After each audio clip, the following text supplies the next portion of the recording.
하나님의 말씀 욥기 1장 1절에서 12절까지 말씀을 함께 읽겠습니다. 우스 땅에 욥이라 불리는 사람이 있었는데 그 사람은 온전하고 정직하여 하나님을 경외하며 악에서 떠난 자더라. 그에게 아들 7과 딸 3이 태어나니라. 그의 소유물은 양이 7,000마리요 낙타가 3,000마리요 소가 500결이요 암나귀가 500마리이며 종도 많이 있었으니 이 사람은 동방 사람 중에 가장 훌륭한 자라. 그의 아들들의 각기 자기 생일에 각각 자기의 집에서 잔치를 베풀고 그의 누이 3명도 청하여 함께 먹고 마시더라. 그들이 차례대로 잔치를 끝내면 욥이 그들을 불러다가 성결하게 하되 아침에 일어나서 그들의 명수대로 번제를 드렸으니 이는 욥이 말하기를 혹시 내 아들들이 죄를 범하여 마음으로 하나님을 욕되게 하였을까 함이라. 욥의 행위가 항상 이러하였더라. 하루는 하나님의 아들들이 와서 여호와 앞에 섰고 사탄도 그들 가운데 온지라. 여호와께서 사탄에게 이르시되 네가 어디서 왔느냐. 사탄이 여호와께 대답하여 이르되 땅을 두루 돌아 여기저기 다녀왔나이다.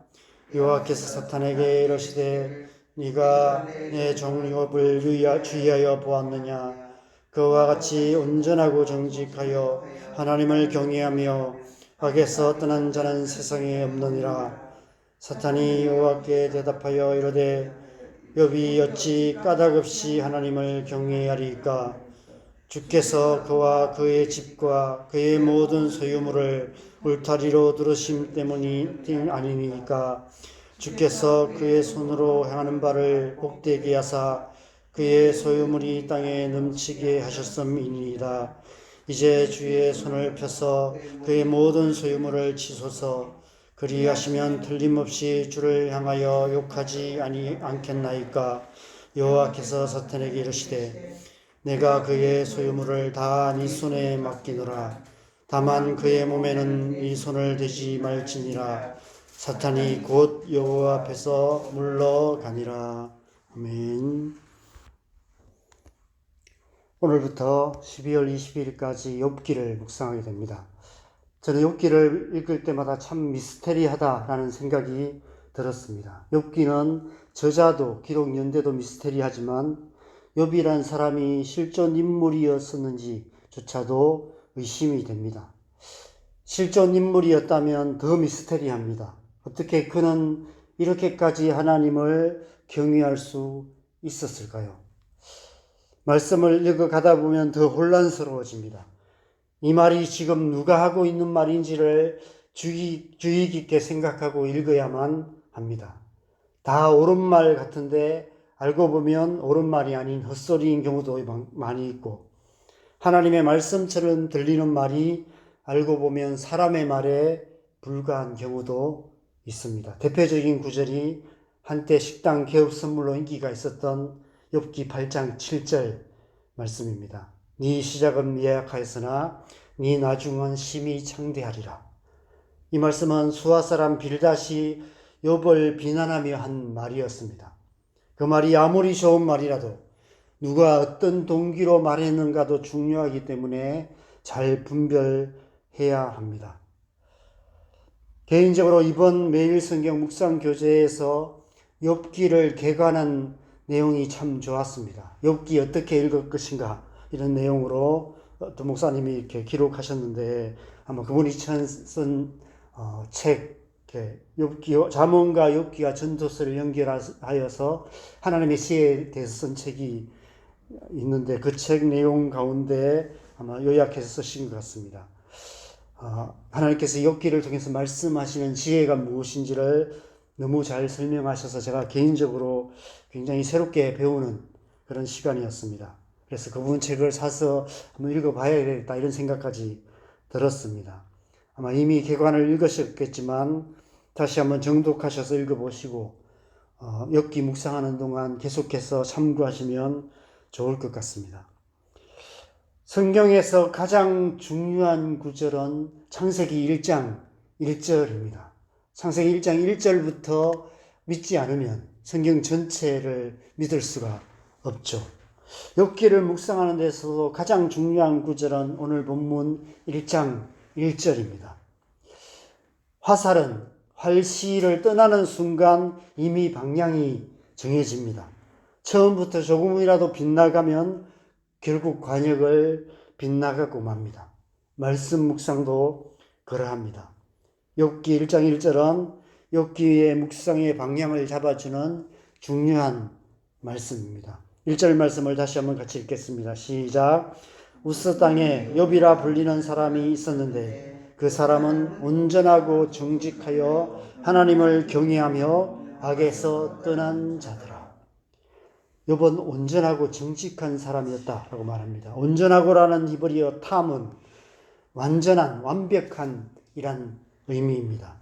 정직하여라는 히브리어 야샤르는 고든, 올바른 이라는 의미입니다. 인격적으로, 도덕적으로, 사회적으로 흠잡을 데 없는 삶을 사는 사람이었다는 것입니다. 단지 사람들 앞에서만 그렇게 사는 척하지 않았습니다. 사람들 보기에만 그런 것이 아니라 하나님을 경외하며 악에서 떠난 자였다라고 말씀하고 있습니다. 하나님 앞에서도 완전한 자였다라고 말씀하고 있습니다. 1절에서 5절까지 그가 어떻게 하나님을 경외하며 악에서 떠난 삶을 살았는지를 말씀하고 있는데 2절에서 3절에 보면 하나님께서 욥을 크게 축복하셔서 동방에서 가장 훌륭한 사람이었다라고 말하며 아들 7, 딸 3을 두었다라고 말합니다. 이 아들 7, 딸 3은 하나님께서 주신 완전한 축복을 상징하는 숫자들입니다. 그래서 양의 숫자, 이런 숫자들이 7,000, 3,000 이런 숫자들이 다 그런 의미죠. 하나님으로부터 온 축복, 하나님이 주신 축복을 상징합니다.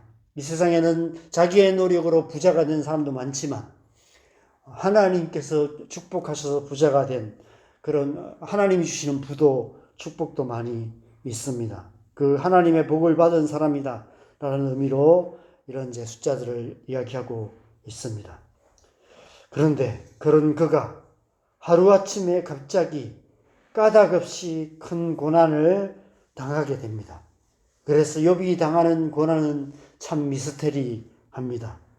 그가 지은 엄밀한 죄에 대한 하나님의 징계도 아니었고 하나님의 앞에서 아직 부족한 부분을 보충하기 위한 보충 수업도 아니었습니다.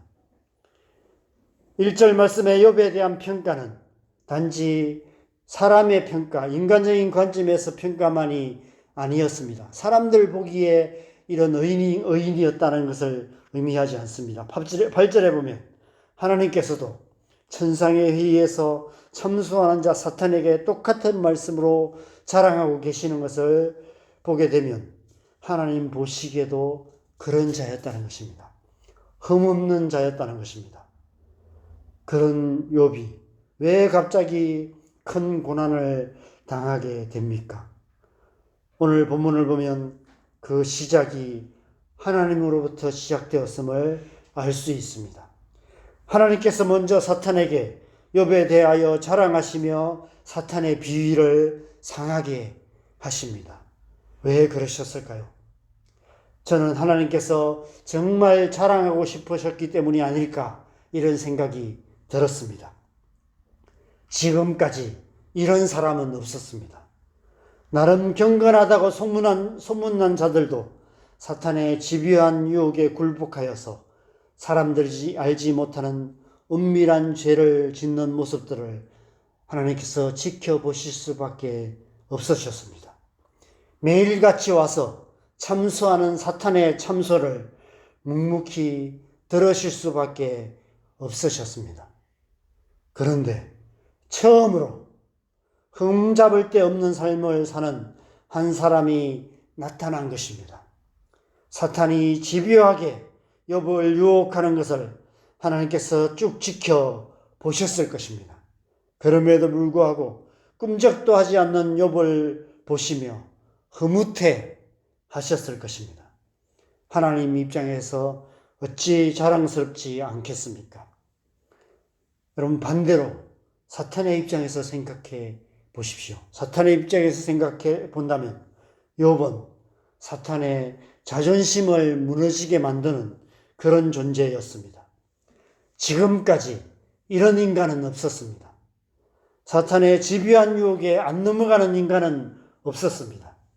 태초에 선악과의 유혹으로 아담과 하와를 범죄하게 만든 이후에 사탄은 의인은 없나니 하나도 없는 세상을 만드는 일에 온 힘을 기울였고 100% 성공했습니다. 그런데 사탄이 그의 모든 악한 계계와 그동안의 모든 노하우를 다 써서 유혹을 해도 꿈쩍도 하지 않고 끝까지 하나님을 경외하는 욥에 대해서 아마 사탄은 분노와 좌절을 느끼고 있었을 것입니다. 오늘 말씀에 보면 그렇지 않아도 분노와 좌절 가운데 있는 사탄을 하나님께서 먼저 격동시키셨습니다. 사탄이 들어오자마자 욥에 대해서 자랑을 합니다. 네가 내 종 욥을 주의하여 보았느냐? 그와 같이 온전하고 정직하여 하나님을 경외하며 악에서 떠난 자는 세상에 없느니라. 이 말씀을 하시는 하나님의 흥분되고 기강된 목소리가 여러분 느껴지십니까? 하나님께서 굉장히 이렇게 흥분하셔서 사탄이 들어오자마자 자랑을 하고 계시는 것입니다. 마치 요즘 20철인데 아들이 갑자기 기대도 안 했는데 서울대학교에 합격한 그런 아들을 둔 그런 부모의 마음, 그런 마음으로 자랑질을 하고 계시는 것이죠. 그러자 사탄이 9절에 이렇게 항변합니다. 욥이 어찌 까닭없이 하나님을 경외하리까? 바로 여기서부터 문제가 시작된 것입니다. 이 까닭없이라는 한 단어 때문에 욥의 고난이 시작된 것입니다. 결국 앞으로 욥이 당하게 되는 모든 고난은 사단이 한 이 까닭없이라는 이 한 단어 때문에 아무런 까닭 없이 당하는 고난이 될 것이라는 것을 암시하고 있는 것입니다. 욥의 고난은 땅에서 시작된 고난이 아니라 하늘에서부터 시작된 고난이었습니다. 굳이 까닭이 뭐냐라고 따진다면 결국 하나님이 그 까닭이신 것입니다. 욥의 고난에 대해 누군가 책임을 물어야 한다면 하나님 책임인 것이죠. 하나님께서 괜히 사단을 격동시키셔서 욥이 아무 까닭 없이 사탄에게 고난을 당하게 만드신 것입니다. 여러분, 우리의 삶에 도대체 왜? 라는 질문을 할 수밖에 없는 그런 일들이 많이 있습니다. 삶에 수많은 고통이 있고 예기치 않은 불의한 일들이 일어나고 감당할 수 없는 고난을 당하게 될 때 우리는 도대체 왜? 라는 질문을 하게 됩니다. 도대체 왜 내 삶 속에 이러한 어려운 일이 있는가? 라는 질문을 수없이 하게 됩니다. 저도 살아오면서 그런 질문을 수없이 했고, 특별히 사역을 하면서 어려움을 당할 때마다 이런 질문을 많이 했습니다. 분명한 이유들이 있을 때가 있습니다. 나 자신의 어리석음 때문에, 나의 연약함 때문에, 우리 안에 가득한 불신앙과 교만함 때문에, 나의 죄 때문에 스스로 고난을 자초한 경우도 많이 있습니다. 그래서 스스로를 탓할 수밖에 없습니다. 까닭이 뭐냐? 나의 연약함 까닭인 것이라고 나 자신 때문이라고 말할 수밖에 없는 경우도 많이 있습니다. 때로는 나의 어떠함 때문이 아니라 우리를 둘러싼 사람들로부터 애매한 고통을 당하기도 합니다. 친구를 잘못 만나서, 이웃을 잘못 만나서, 부모 잘못 만나서, 그냥 재수가 없어서 고난을 당하게 됩니다. 고난에 대한 여러 가지 외적인 이유들, 탓할 수밖에 없는, 다른 사람을 탓할 수밖에 없는 그런 이유들을 우리가 보게 됩니다. 쉽게 말해서 사람들 탓이죠. 다른 사람들 탓, 이 세상을 탓할 수밖에 없는 그런 일들도 많이 있습니다. 그런데 그것으로 모든 고난에 대한 만족할 만한 대답이 안 되는 경우들이 더 많이 있습니다. 하나님이 안 계시면 모르겠는데 하나님께서 분명히 살아계신데 하나님께서 우리를 사랑하시는데 하나님은 선하신 분이시고 전능하신 아버지심에도 불구하고 도대체 왜 우리를 이 고난으로부터 이 어려움으로부터 지켜주시지 않으시고 우리에게 이런 고난을 허락하시는가 라는 질문을 할 수밖에 없습니다. 때론 아무리 생각하고 또 생각해도 오늘 욥이 까닭없이 당하는 고난처럼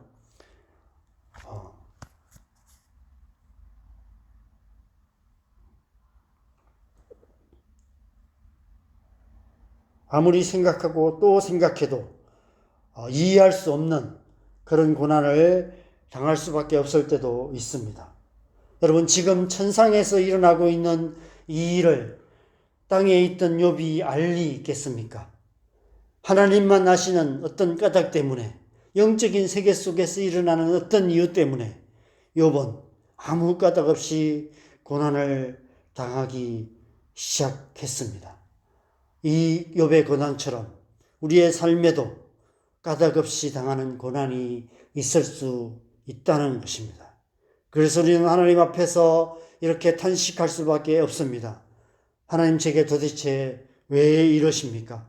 제가 무슨 큰 잘못을 했길래 이런 고난을 당하게 하십니까? 이러한 질문에 대해서 하나님께서 이 욥의 이야기를 통해서 우리에게 응답해 주시고 계시는 것입니다. 까닭없이 당하는 고난도 있다는 것입니다. 하나님만 아시는 까닭 때문에 당하는 고난도 있다는 것입니다. 욥은 이제부터 까닭없이 당하는 고난을 통해서 하나님 앞에서 그리고 사탄 앞에서 그가 정말 까닭없이 하나님을 경외하는 자임을 증거하게 될 것입니다. 하나님께서 우리에게 까닭없이 당하는 고난을 허락하시는 이유가 그 때문이 아닐까 싶습니다. 우리 또한 까닭없이 당하는 고난을 통해서 욥처럼 까닭없이 하나님을 경외하는 자임을 증거하게 하시는 것입니다. 그것이 까닭없이 당하는 고난의 까닭인 것입니다. 그래서 우리는 묵묵히 이 욥의 이야기 속으로 들어가야 합니다. 우리의 삶에 까닭없이 당하는 고난 가운데로 들어가서 까닭없이 하나님을 경외하는 자로 살아가야 하는 것입니다. 이 욥기 묵상을 통해서 저와 여러분 모두가 욥처럼 하나님을 경외하는 하나님의 사람들로 살아가시기를 바랍니다. 그러한 삶을 통해서 어떠한 상황 속에서도 흔들리지 않는 믿음으로 하나님의 백성답게 살아감으로 하나님 나라를 이루어가는 복된 삶 되시기를 주님의 이름으로 간절히 축원합니다. 우리 함께 기도하겠습니다. 여러분, 우리의 삶 속에는 수많은 어려움들이 있습니다. 다른 사람들은 다 평안한 삶을 살아가고 있는데 나만 왜 이렇게 힘들까 이런 생각이 들 때도 있습니다. 그런데 알고 보면 다른 사람들도 또 우리와 똑같은 그런 삶을 살아가게 됩니다. 그럼에도 불구하고 또 하나님의 백성들에게는 세상 사람들이 겪지 않는 어려움들을 겪게 됩니다. 예수 하나님을 믿는 믿음 때문에 당하는 고난이 있습니다. 저는 사역자이기 때문에 사람들에게 말 못할 고난을 당해왔고 또 그렇게 당하고 있습니다. 왜 이런 고난을 허락하실까? 인간적인 관점으로는 아무 까닭이 없습니다. 그러나 하나님만이 아시는 까닭, 정말 까닭 없이 하나님을 경외하는 자인가를 우리에게 보이시고 알게 하시고 그런 사람 되게 하시기 위해서 하나님께서 이러한 고난을 허락하시지 않을까 이런 생각을 하게 됩니다. 우리가 그렇게 하나님을 경외하십시다. 그렇게 경외함으로 지금 우리가 당하는 고난, 앞으로 당할 고난, 앞으로도 우리의 삶에 어떤 고난이 당할지라도 하나님을 경외하는 자로 우리가 살아가기로 다시 한번 결단하면서 우리가 다시 한번 믿음으로 이 욥의 고난의 이야기 속으로 함께 들어가서 우리 또한 그렇게 고난당하는 삶을 기꺼이 감당하기로 결단하시면서 함께 기도하셨으면 좋겠습니다. 기도하시겠습니다. 하나님 아버지, 우리의 삶 속에 지금 지나온 삶을 돌아보면 어떻게 지나온 삶을 살아왔는지를 생각하면 다시 돌아가고 싶지 않은 그런 과거의 삶을 우리가 기억하게 됩니다. 그러한 삶 속에서도 지금까지 우리를 인도해 오셨고 하나님을 떠나지 않고 믿음으로 살아오기 위해 하신 것 감사합니다. 그러한 삶을 통해서 지금 우리의 모습, 지금 이 모습으로 하나님 앞에 서일 수 있었습니다. 앞으로 우리의 삶 속에서도 또 수없이 많은 고난들이 기다리고 있을 거라는 것을 우리가 다시 한번 생각해 보게 됩니다. 욥과 같은 고난을 당할지라도 우리가 흔들리지 않는 믿음으로 까닭없이 하나님을 경외하는 그러한 자로 살아갈 수 있도록 하나님 우리의 마음을 붙들어 주시고 은혜 더하여 주시옵소서. 이 욥의 이야기 속에서 우리가 주님 까닭없이 하나님을 경외하는 자로 하나님 살아갈 수 있도록 어떠한 고난 속에서도 우리의 마음을 붙들어 주시고 우리가 그러한 삶을 통해서 하나님 나라를 이루어가는 복된 삶 살아가는 하나님의 백성들이 될 수 있도록 은혜 베푸시고 함께하여 주시옵소서. 이 욥의 이야기를 묵상하는 동안 우리의 삶 속에서도 이러한 결단이 있게 하여 주시고 어떠한 상황 속에서도 오직 하나님만 바라보며 믿음으로 승리하는 삶 살아감으로 말미암아 우리의 삶을 통해서 하나님의 뜻이 온전히 이루어질 수 있도록 축복하시고 함께하여 주시옵소서. 은혜 베풀어 주시옵소서. 우리가 계속해서 기도하시겠습니다. 우리의 자녀들 위해서 기도하시고 또 교회와 이 나라와 이 민족 온 땅의 일발을 위해서 기도하십시다. 무엇보다도 우리가 간절하게 기도할 것은 우리의 자녀들 욥처럼 하나님만 경외하는 그런 자녀들을 되게 하여 주시옵소서. 하나님을 경외함으로 세상의 죄악을 이기고 세상 사람들과 다른 삶을 살아가는 하나님의 자녀들 될 수 있도록 우리의 자녀들 가운데 은혜 베풀어 주시도록 함께 기도하시고 자유롭게 기도하시다가 들어가시면 되겠습니다. 기도하시겠습니다.